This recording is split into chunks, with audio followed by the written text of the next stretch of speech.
po lagi niyo po kaming gabayan ni tatay. Sana po okay si nanay dyan.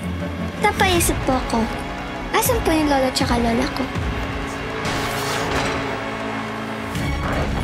Hindi pa tapos ang paghihiganti ko para sa inyo.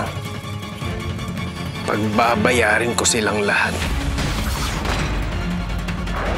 Ako ang nag-spearhead ng idea nitong piedra na to. Ako ang makakuha ng mas mataas sa profit, di ba? Masyado ko naman yata mapagbiro. Sa tingin niyo ba, nagpapatawa ako? Oh? Ano ba talaga nangyayari? Pwede mo ba sa akin sabihin yung totoo?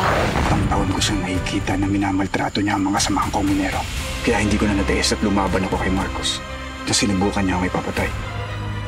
Hindi tayo pwedeng magkaroon ng aberya sa araw na to. Darating ang pinakamalaking kliyente. We're going somewhere. Sa bayang Pag-asa.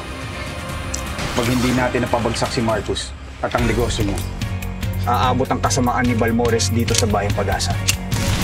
Carlo J. Caparas, lumuhod ka sa lupa.